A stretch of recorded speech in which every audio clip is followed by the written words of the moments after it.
Hello, folks. Welcome to On the Homefront. I'm John Murphy. Glad to have you with us. You might be watching us live here on WILI at AM 1400 and FM 95.3.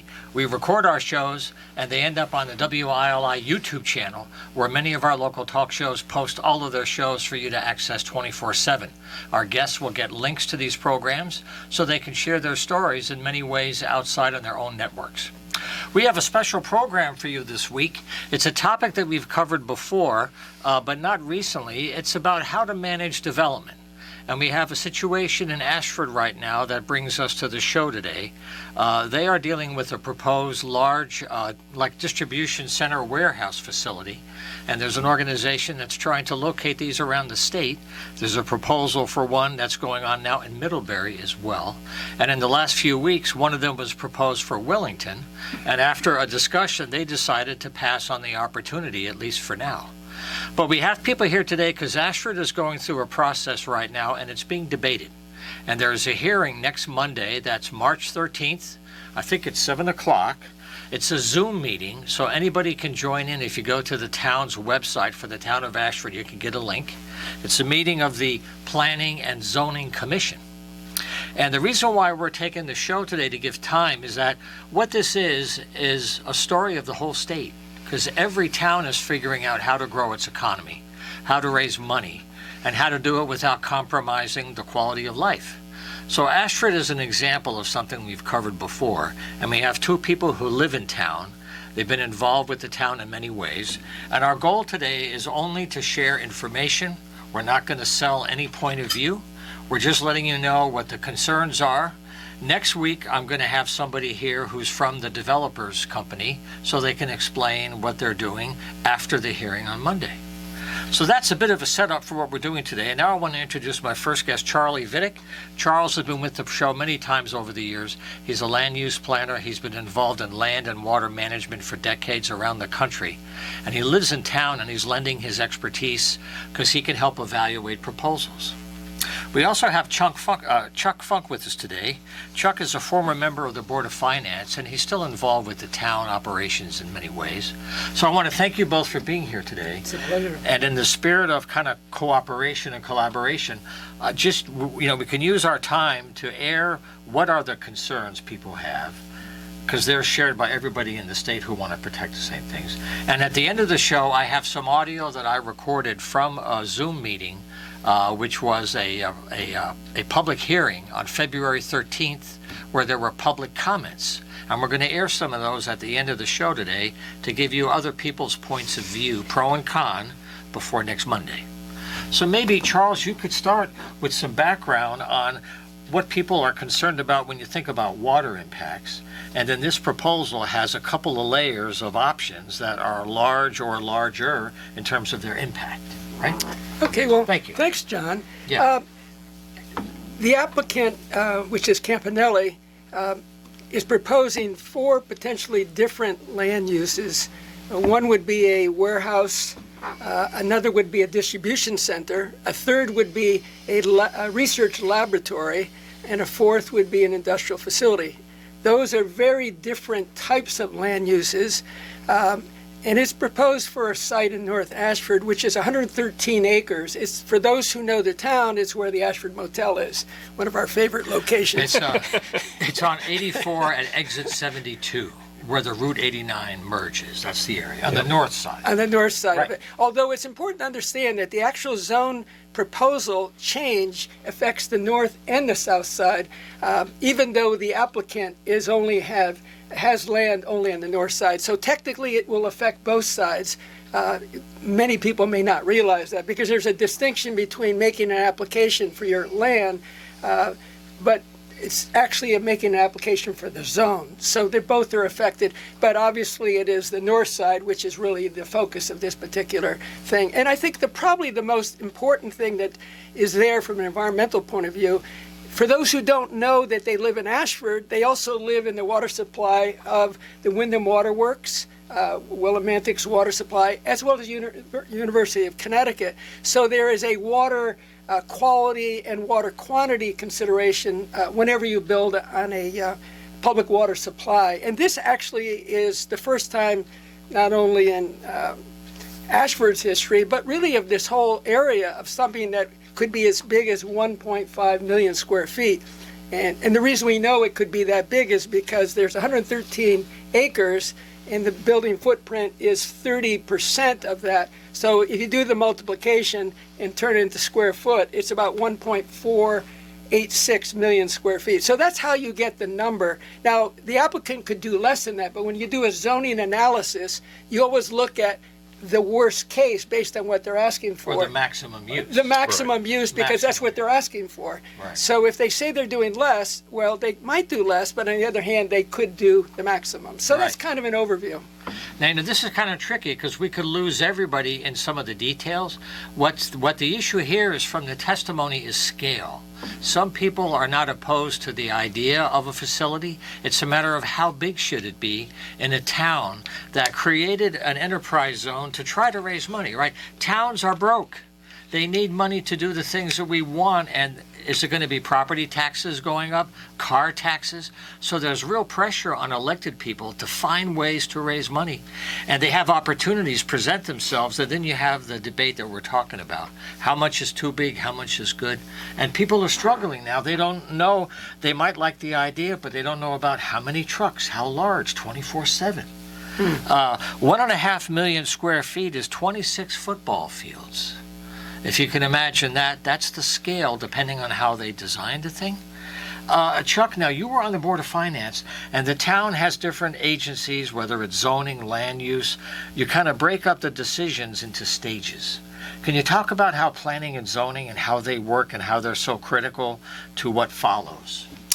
Well, I think, thank you first for having us Sure. here. I think zoning is important in that we want to be able to frame the approach so that it doesn't impact all of us negatively in some form. And I think what's important here, which is one of the things that Charles has brought up, is it isn't just necessarily Ashford that's affected by this. And I think It's a good point. I think that's a really important thing for us. It is Ashford that's going to be able to have control over the effect, but it doesn't just affect us. So I think that that's what zoning has to really pay attention to, is obviously ultimately the well-being of Ashford residents, which Sure. is what they have to weigh. That's right. And I think one of the things that I wanted to point out was, I think one of the things that makes this challenging is the fact that we just don't know what they're going to do there. I mean, if we knew it was going to be such and such business and this was what they planned on doing, that I think would make a difference on how people could assess what's coming down the pike. I'm sure that's going to come up Monday at the hearing when people make more comments, is they want clarification, because it's like, well, what are you really approving? A potential use? And do you have to work through a scenario for each use to say, well, these are okay and these are not? And how do you do it and follow the law so you don't jerk around a contractor unfairly? Correct. With all this last minute stuff? They may be having totally good faith, trying to do the right thing, but the rules shift. Yeah. It goes both ways. Yeah, if I could speak to that's a very important point here, because what we have is a situation where the owners of the property currently are actually different than the developer who is proposing certain things, and is also different from the person who could ultimately develop it. It could be the same company, or it could be something different, and the actual company which is going to be living and working in that facility is even a third category of people. And so what we have is, I call it a shell game, where you've got 4 different things going on, and you've got 3 different parties going on, 4 different land uses, 3 different parties, the owner, the developer, and some future landowner who may decide to pick from one of those 4 shells. Under shell number 1 is a distribution center. Under shell number 2 is a warehouse, and under shell number 3 is an industrial facility with not any specific qualifications as to what kind it is. And then the 4th is the research lab. So you say there's a lot of uncertainty. And Chuck and I had talked about this issue. If we were dealing directly with the company that's about to do it, there wouldn't be these layers of confusion, which I think is what is making it difficult for a lot of people, because I think we do need some kind of development. It was set up for some kind of development, but Right. it's just this, it's a fuzzy zone that's been created by these layers. I think, Chuck, you may want to speak to that, but to me, that was one of the issues. Well, I think one of the things that you have continued to bring up, which I think is the right conversation, is we don't know, nobody knows, the number of people that would be involved in this site. So are we talking about, 100 workers? Are we talking about 1,000 people that could potentially be there? Yeah. And Charles can speak to this, there are, sewage issues Yeah. that need to be resolved, and this is a very delicate water area that we need to really pay attention to. So we just don't know, and there is no sewer there. Yeah. So what they're proposing is Septic tank? Septic system? a septic Yeah. system versus a sewage treatment system. So Yeah. this is something Charles could speak to. Yeah, I will say it's interesting because the Institute of Transportation Engineers is the think tank that across the country every planning and zoning commission uses, or their transportation consultants use, to try to figure out what the amount of traffic would be generated. And using those numbers, you can determine the number of people that would be working in these facilities. Right now, for example, take the town of Middletown. They use the Institute of Transportation Engineers industrial facility category for a facility of 1.5 million, and they say there would be 11,000 trips a day going through there, which would be half of that because it's round trip. So it would be like 5,000 some odd numbers. So, but we don't know that's really going to be the case. But Right. for planning purposes, that's what you use when you're doing traffic engineering. You look at the worst case scenario, and then if it's better than that, thank God. But the bottom line is that's how transportation engineering is done. And I used to do that kind of work. And so if you don't do that, you're actually planning for something which may not work because you haven't looked at the worst case. So we do know that there's a wide range of numbers that could come up.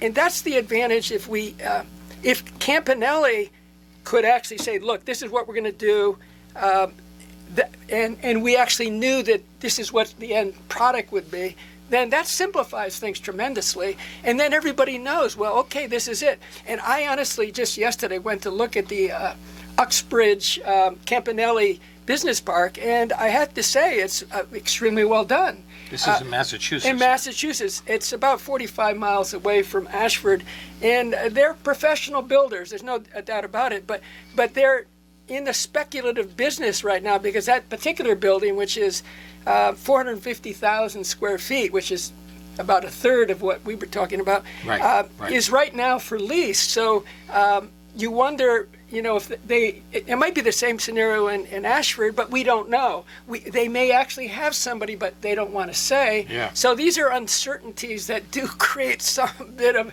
confusion for the public and for all of us, Yeah. I guess, really. Right. So we're going to take a break in a couple of minutes, but I want to ask Chuck one last question before we take our break. Because one of the tricky things I'm learning is that the planning and zoning folks, they really can't do much to modify. They either say yes or no. If they say no, then the contractor has a chance to come back and modify. But technically, the idea of negotiating is very hard to do, and there are legal constraints on that. Could you talk about why that is? Because some people may apply common sense and say, well, here's what we like about it, here's what you could redo, but they can't be quite that open because of the law. Talk about Yeah, that. I would defer to Charles on this, who's dealt with this many times. Okay. Yeah, contract zoning is not a legal concept in Connecticut. A proposal is put forward, and the Planning and Zoning Commission either has to accept it or they deny it. Now, if they deny it, they could, if they want, and this is something I think is a very good idea, is say there's some kernel of goodness in what they're doing, but there are things in here that needs some adjustment. And then what you do, which I've already recommended to the commission, is to create a work group which could include the developer. There's nothing wrong with that. It's a free country. And a series of individuals within the municipality. It even could be the finance board person. It could be anyone they want to set up. And that gives you the opportunity to massage the issues that may be a little rankling. Right. And it's a very good process, because then everyone says, oh, okay, we've bought into the process. We feel they've listened to us. We've listened to them. That's what is a very useful process, and I've seen it happen in other locations. You build a little goodwill, and then compromise isn't failure. Correct. Because what you want is a long-term relationship. You just don't want to win in the early part of 23. You're going to have to live through that for a long time. So we're going to take a short break for a couple of messages. We're talking about the town of Ashford and how any smaller town is trying to grow its budget and bring in business and still protect quality of life. And right now, Ashford's going through this challenge. We'll be right back. Okay, we're back live here on the Homefront for this week. Glad to have you with us. We're continuing our conversation today about the town of Ashford and how it's managing a development opportunity. We have two town residents with us today, Chuck Funk to my far right and Charles Vidic here. They've both been involved with the town for many years. And we're here to talk about the issue itself and how the town is managing it and what the areas of concern are that people are trying to kind of negotiate to find a solution, because it's still in a stage of decision making. And there are two things left that they wanted to talk about today. One is having to do with the fact that the location of this, exit 72 on Route 84 by the Ashford Hotel, this is right above a main area that feeds the Fenton River, so it's all upstream going down. And Lake Chaffee is nearby on the other side, and there's some water issues about this. And one thing that Chuck wanted to talk about with Charles was when they look at negotiating an agreement, there's a larger solution that might fix another problem with water in town at the same time and have more benefits. And that's where creativity could really come up with a better situation, right? Right. This is Lake Chaffee area. Yeah, Lake Okay. Chaffee, years ago, there was a committee formed in 1991 to take a look at the water quality of Lake Chaffee. It Right. was not in great shape. This committee looked at it for 7 or 8 years. They formulated a report, and that report concluded that a sewer system would be very likely benefit the entire area. And then that sort of went nowhere.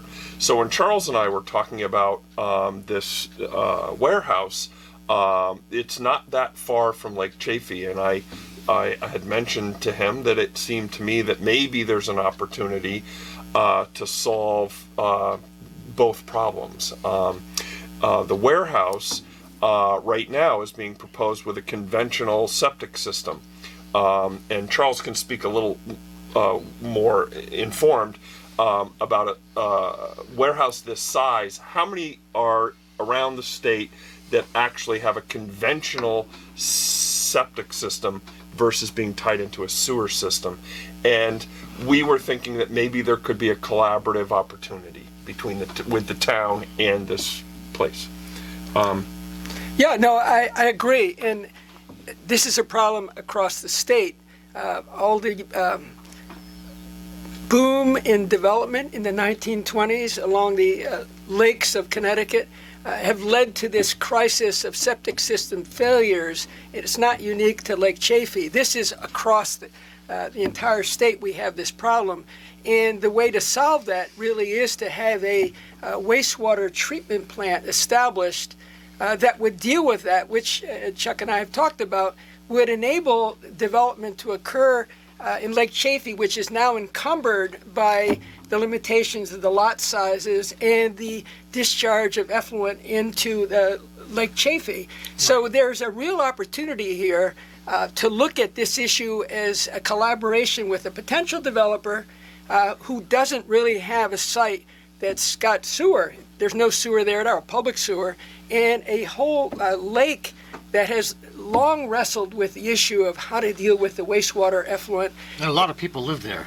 Correct. Yes. A couple hundred, I believe. Yes. At least. Yeah. So this is a very interesting concept, and I think it's worth discussions at all levels. The Planning and Zoning Commission, the First Selectmen need to talk about this, even the Board of Finance. And there's another consideration here. We have an enormous amount of influx of federal funds right now through the Inflation Reduction Act and a few other major investments. And this could easily dovetail into funding opportunities that may not just limit the scope of the funding to a developer or even to the town, but there may be opportunities here to look at a bigger picture where the money was not available perhaps back 30 years ago. So in a little while at the end of the show, I'm going to play some audio for you from the February 13th hearing of the Planning and Zoning Commission, where local residents shared their thoughts pro and con, so you can hear some of the thinking of the local residents. And again, this is all coming to the next step is Monday the 13th at 7 o'clock. They're going to have a Zoom meeting. You can go to the town website to get a link to join in and see what the next step in the conversation is. Because one area that people had talked about was noise, truck traffic, of course, on back roads. Trucks get lost all the time, and if their GPS goes off, where are they going to go in the neighborhood to turn around? Some of these trucks are large. How do they navigate? But one thing is the height of the building at 75 feet. So without going into too much engineering, can you talk about why height might be a challenge, and some people might be more favorable if it wasn't as high? Yeah, well, that's one of the zoning changes that's being proposed. Right. And, with a town like Ashford, one, obvious example of a challenge is our fire department is not in a position at present to actually deal with a 75-foot tall building. So this would be, again, a thing that we would need to overcome. And that's a pretty major change to our zoning to have a building that's that imposing. Yeah, no, absolutely. And because of this issue, I went through all the zoning regulations in the state to find out who's doing what. And there's only 18 towns in Connecticut that have a 75-foot or 70-foot height or greater. And all 18 are the urban centers of Connecticut. Mm-hmm. And they all have public water and public sewer. And it's not a coincidence, by the way. This is one of the things you do when something is that big. Even the big warehouses that are up by Windsor, none of them are over 70 feet. They have much lower standards as far as the height goes. So what we're dealing with is heights that are only associated with urban areas. And of course, it would require a fire department issue to be dealt with, which has to do with the ladder systems that would have to go up that high. Despite the amount of on-site water, which the developer knows, and they would have an on-site tank for it.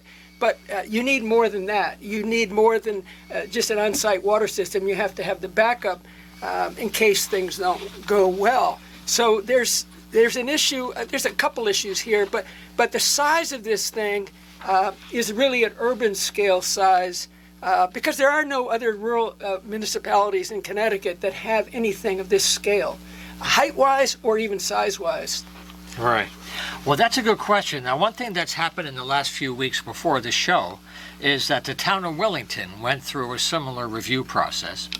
And I wondered if, since you were following that closely, if any of the pros and cons there are translating here, and if the developer had to deal with issues of scale in Wellington and some of the concerns here, have they been prepared to handle the same questions here, do you think? Did Wellington make it really clear?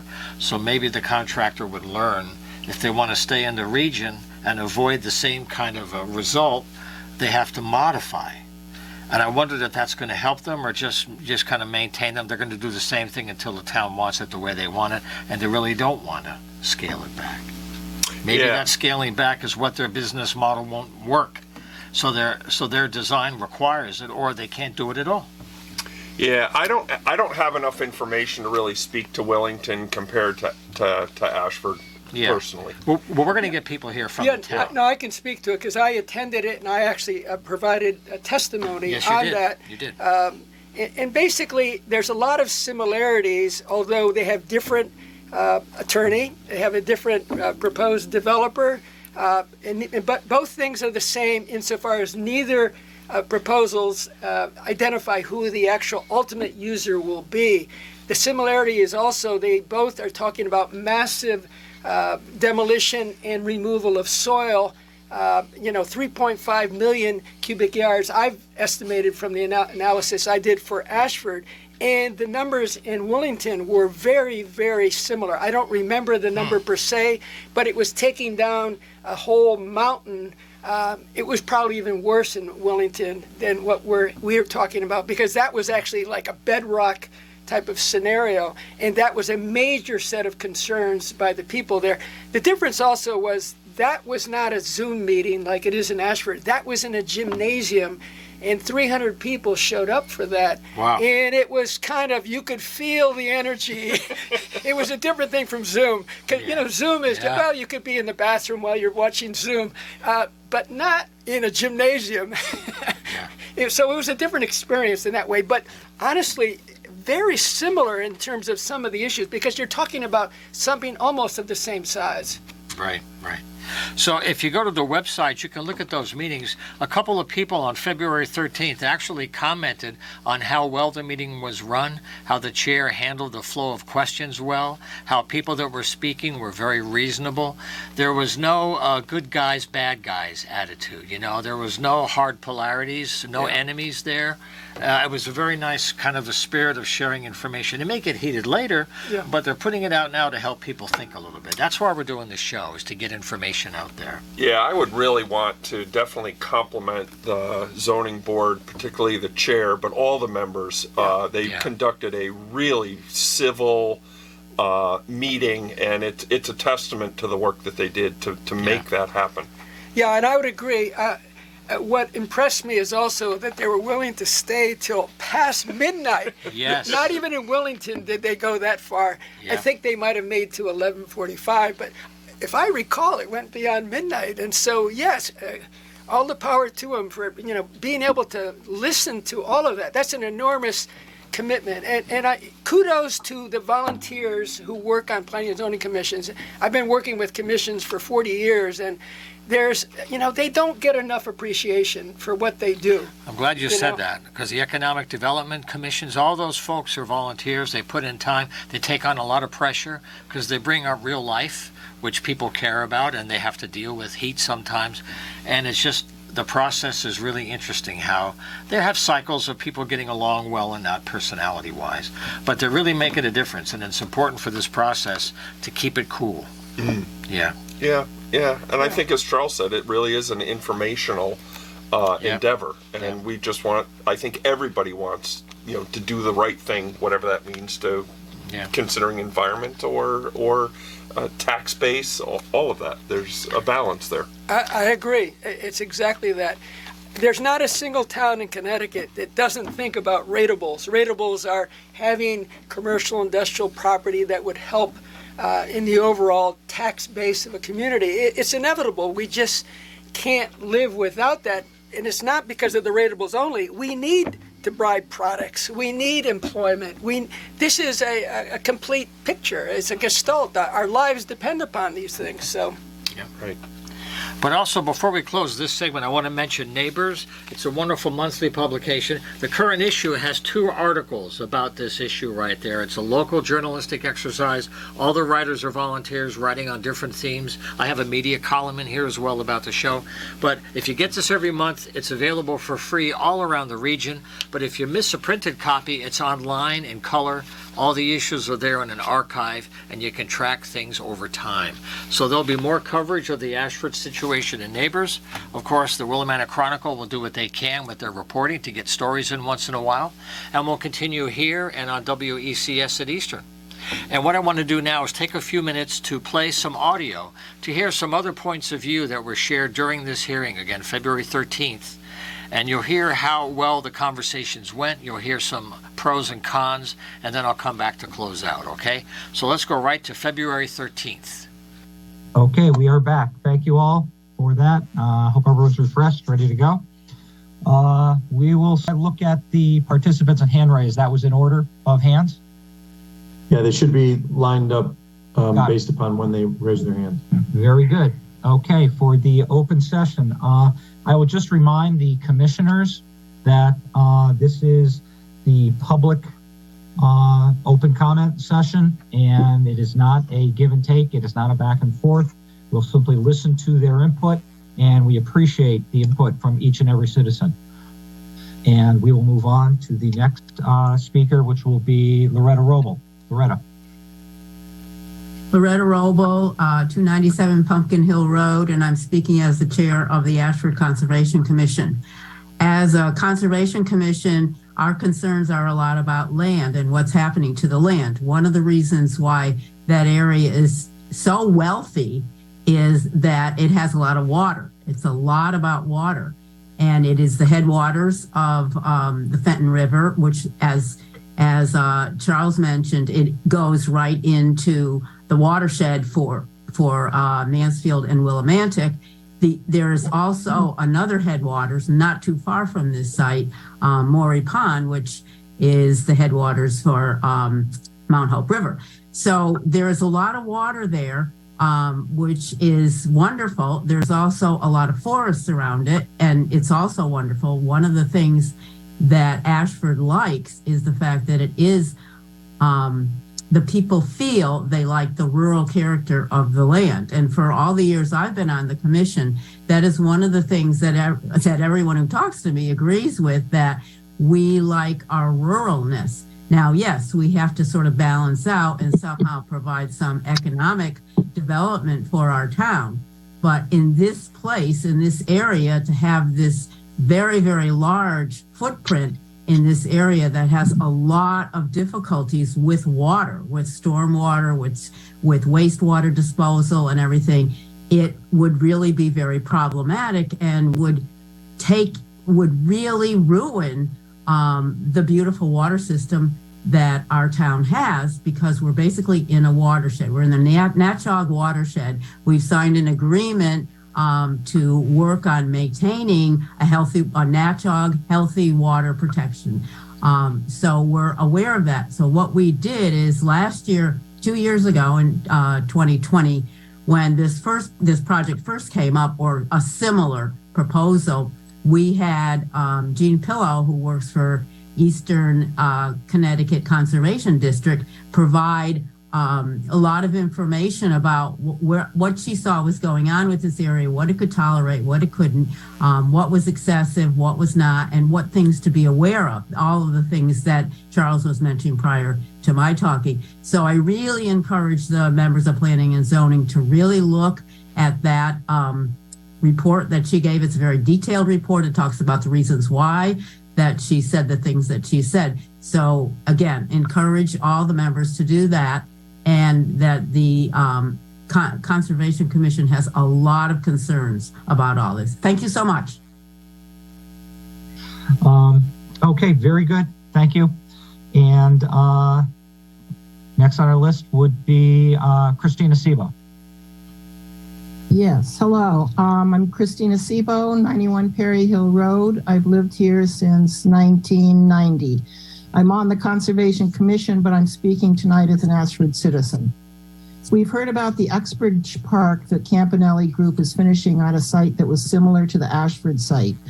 I recommend that the PZC members should visit that Uxbridge site and see if what has happened there is what we would like to see happen in Ashford.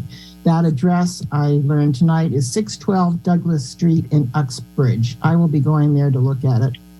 There are no specific plans for building in this amendment proposal. Rather, the amendments would create the opportunity in the future for larger buildings and additional uses. This is one of those slippery slope kinds of things. While true that the town could always decide not to approve something, even if it complied with specifications, including these amendments would be tantamount to saying that this scale of activity is what the town would accept, indeed welcome, at this site. It would open a door without the kind of careful consideration that was given to the original regulations. It's hard to close doors that have been opened. The applicant argues that the new normal for distribution centers and warehouses requires much taller buildings to allow for things like robotics and conveyors. What is also likely for a new normal around a massive industrial complex or especially a distribution center, would be a profound increase in traffic to, from, and on the site, with concomitant runoff pollution to the watersheds of two rivers, as well as a likely marked increase in traffic along routes 89 and 74, regardless of how much we're told that would not happen. Remember the 1,000 potential workers. Also minimized is the likely damage to environmentally sensitive areas. I echo the major concerns by Mr. Vidic about the lack of public sewers or public water in that area. How would the massive needs for both get fulfilled without harming the local environment? What support services would be invited by this type of project, and where would they be? Would Route 89 turn into a commercial strip to support 1,000 low-paid distribution center workers, or would Cash's Country Store be enough? Finally, if green space means grass and landscapes, there's virtually no value for wildlife or the environment in those. So that's not really a high priority issue. To echo Loretta Roble, I urge the PZC to embrace the pre-development review checklist developed by the Eastern Connecticut Conservation District or for any proposed plans and zoning regulation amendments for this site. I think the Commission should decline to approve the amendments, assuming that at some point the kind of development we want to happen will be proposed and or accepted by the landowners. This site is indeed in a valuable geographic location. This part of Connecticut is growing. Our section of I-84 almost always has a lot of traffic now and very high accident rates, and further development most certainly will find us. The existing regulations would accommodate the size and kind of development the town had previously decided it wants to see. That this more modest use might not yield the very large return on investment that the owners might envision should not be of any concern to the Commission. Thank you very much. Thank you very much, Christine. Next on our list is, I'm imagining it's Kay Olson. I have it as Colson right here. If you are available to speak. Good evening. My name is Carrie Olson. I live at 73 Kitterbrook Road. I also own property at 2729 Shorefront Drive, which is right next to Lake Chaffee, right off of Route 89. I also, for those of you who know me, I happen to be a municipal and land use attorney. And I want to, I think, support and echo the comments that have come before me. But my purpose tonight is to really focus on the text amendment that's been proposed. Again, as a land use attorney, the devil is in the details. And my major concern about what's being proposed is that the addition of these very broad uses to our regulations for special permits in this zone is unfettered. I will quote, they are proposing under section 10, warehousing and industrial facilities. They do not define industrial facilities. They do not circumscribe industrial facilities. We have no idea what ultimately could be proposed as a result of that. And I think this commission is very much aware that there are certain industrial uses that this town would never be in favor of, notwithstanding the fact that if you approve this text amendment, they would likely be allowed by special permit. Research facilities and testing laboratories. I'm not sure that anybody would oppose that. And then distribution centers, which obviously, as we've been talking about tonight, is a concern as far as truck traffic, et cetera. And that's the other thing that brings to mind. They do not have an actual proposed development at this site. And all of the evidence that they've provided this evening, and again, I appreciate that they're dealing in the abstract, seems to be based upon a warehouse distribution use. But we don't know that that's what ultimately would be proposed if this text amendment was allowed. And so all of their data regarding truck traffic, property taxes, et cetera, it is, again, it's not a fait accompli. And so my concern, again, as the land use attorney, is what would a court do if we were to accept this text amendment and an application came in for a special permit for an industrial facility? Again, undefined. And where would that put us? I think this commission is very much aware of the fact that if what's being proposed meets the letter of the regulations, your ability to deny a permit is truncated. And so my position is I am in favor of economic development. I am in favor of even the uses that have been proposed for this site within reason, but that if this commission was willing to even entertain this text amendment, that there should be further definition and delineation of what it actually means. To me, an industrial use could be everything from the trash facility that this town voted against to a nuclear power plant. I mean, I don't mean to be cheeky, but that's the way that a court's going to look at this. And so my position on this is we need to be careful and understand that there is no absolute proposal on the table right now, other than this very broad text amendment that basically opens the door to virtually any use of sizes that can be, umpteen square feet, 75 feet in height, and that if we're going to start going down this path, that we ought to really take a step back and think about amending our regulations to accommodate reasonable opportunity for economic growth with what is absolutely unacceptable to those of us who have lived here, and I've lived here since 1985, to the rural character of our town. And with that, I will turn it over and thank you for the time. Thank you very much, Carrie.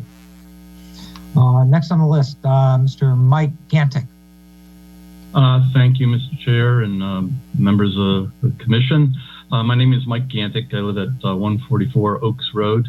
I am a current member of the Economic Development Commission and the Our Town, Our Future Committee. I also did serve on the Conservation Commission as well. And like all of you here on the call tonight, I truly care about Ashford, and I wouldn't want to see anything happen to it. But I do support this text amendment. I think we need to give the developer a chance to show their creativity and what they can present. I really believe that they can utilize this amendment to minimize and long and short-term impacts to the property relative to any development. I too spent most of my career on both sides of the fence on development projects, and more the last 37 years in the public sector, where myself and my team had to review a lot of these types of applications from construction and impact to the community. So, I really believe that it can be done to minimize any of the concerns that people have. I think, but the big question to me is that, we have to begin to look at how do we sustain what we all love here in Ashford, the quality of life. Nothing is free.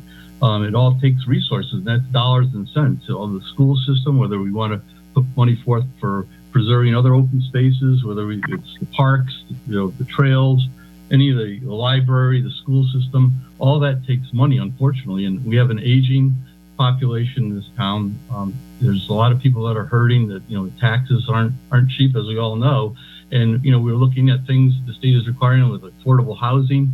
We've heard a lot of complaints about the rents going up in this town. I mean, how do we sustain the things that we all care about if we're not finding ways to produce new revenues to support that? And I think I want to just share a story as part of the Economic Development Commission. We've had many conversations with the property owner about this property, and there's a lot of times he's come to us with certain things, and we've told him, hey, this is not going to fly in Ashford. It's not what we want. It's not what Ashford's about. And he's listened to us. But I think we have a situation here where we have a third generation developer who has a proven track record, and I think we don't want to miss this opportunity. I think we have to give them a chance to show it. There's still the points in place to check and review, as it's already been discussed. I'm not going to repeat those, but there's plenty of opportunities for down the road to determine what type of development and the things that we want to look at from that perspective. And if this is unfortunately the best location in town, it's somewhat isolated. I know there are people that live in the general vicinity, but if we don't begin to look at this as the opportunity to help us, our future is at stake because we don't have the resources. We're going to be pricing people out of living in Ashford. So I really think this is where it's meant to be. Development's meant to be. I think we've got to look at this. What are our options? We don't want development taking place in everybody's backyards along even the corridor of 44 and 74 is somewhat limited. So I think this is really the best opportunity. I urge the passage of the text amendment. Let's give this developer a chance to demonstrate their creativity and what they can do for Ashford and become a partner and really part of what our community is about. So I thank you very much for the opportunity to speak this evening. Thank you. Thank you very much, Mike. Okay, those are some audio excerpts from the February 13th hearing of the public of the Planning and Zoning Commission in the town of Ashford about the Ashford project. Now, once again, this coming Monday on the 13th, there'll be a meeting at 7 or 7:30. I'm not 100% sure, but if you go to the town website, you'll get the link, and they'll continue this conversation. I tried to give you a sense of some of the people and their pros and cons. They were very nice how they communicated. They were very cooperative with each other, and I hope that'll continue so the town can find an answer and still stay united to move ahead. That's the idea why we're doing this show.